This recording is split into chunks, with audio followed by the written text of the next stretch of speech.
Друзья, всем привет! Сегодня хотел поговорить о наболевшей теме, которая, вероятнее всего, или уже когда-то цепляла вас, или еще зацепит, потому что, по сути, эта проблема с пробегом придет к вам обязательно. Что это за проблема? Это проблема скрипа стекол. Да, то есть, когда стекло открывается, оно скрипит, это доставляет очень сильный такой нервоз, ну и, в принципе, так быть не должно. Многие люди не понимают, от чего это, почему это, как это исправить, и ездят с этим долгое время. Но если не устранить эту проблему, то скрипеть станет только сильнее, и потом еще на стекле появятся такие, ну, камера не передает, мелкие царапины такие длинные, вот видите, тут видно, вот такие царапины, да. А все потому, что вовремя нужно было обслужить механизм, и все бы было хорошо. У меня они скрипят минимально, вот на самом этапе открытия. Ой, это задняя. Вот слышите? Вот такое подсвистывание. Если я сейчас не сделаю то, что вам покажу, они начнут скрипеть сильнее. Еще раз показываю, какой это скрип. Это незначительный, может быть намного сильнее. Просто все-таки периодично я обслуживаю это дело. Видите, так. И показываю вам, от чего это и как это устранить. Все дело в том, что наши стекла проходят через такую систему очистки. Видите, резинки тут такие разные, она не одна, их много. Эти резинки служат для того, чтобы собирать влагу со стекла, всякую пыль, грязь, и соответственно это все, что было на стекле, остается на вот этих резиночках. Видите, тут их несколько слоев. Вот первый слой сверху, он идет как такой пылесборник, видите, тут куча грязи. Потом идет внутри второй слой, там уже пыли поменьше, но там пыль такая более агрессивная, каменистая, то есть и вот в основном и второй вот этот слой дает вот этот скрип. Наша задача все вот эти слоя сейчас почистить. А как, покажу я вам в этом видео. Первым делом нам надо вымести всю эту грязь вот такой вот кисточкой, это несложно. То есть мы берем вот так вот глубоко и вот это все дело выметаем оттуда.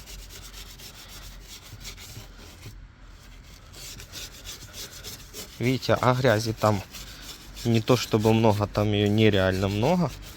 У кого есть пылесос под рукой, может это также сделать пылесосом. Но без кисточки тоже не обойтись, потому что, как вы понимаете, эта грязь там въелась, а она приклеилась к этой резинке и надо поиграться с ней. То есть первым делом выметаем грязь. После того, как мы все отсюда вымыли кисточкой, убедились, что тут все четенько, чистенько, наша задача взять и салфеткой оттуда вот эту всю порошковую грязь, такую пыль острую, всю вытянуть. Как это сделать, я сейчас покажу. Мы делаем такое приспособление. На отвертку я намотал салфетку, вставляем сюда и аккуратно начинаем это все промывать и вычищать. Аккуратно, не переусердствуйте, чтобы не порвать эту резиночку. Сейчас я прочищу, видите, тут сколько грязи вот этой острой, такой маслянистой. И вот эта грязь, по сути, и создает этот неприятный скрип. Сейчас вы посмотрите на результат. Итак, учитываем, что тут несколько этих резинок, и нужно, после того, как мы прочистили верхние, ее поддеть, да, и прочистить ту резинку, которая в середине. Это довольно неудобно сделать одной рукой, так что я буду показывать поэтапно. Смотрите, мы подгинаем вот эти первоначальные резинки и видим там следующие резинки, которые еще более пыльные. И сейчас мы засовываем вот это вот приспособление, что я придумал, и прочищаем все там внутри тщательно. Смотрите, что я обнаружил под вторым слоем резинок. Видите, какая там гадость внутри. Сейчас это все выйду и вымету и продолжу чистить. Один хороший способ. Мы, смотрите, эту салфеточку засунули туда и теперь тянем вот по всей длине. Вот так вот. Тянем. Опа. И вытягиваем. Смотрите, сколько там грязища внутри. Все, друзья, чистку мы закончили. Теперь проверяем работу нашего стеклоподъемника и слушаем звуки.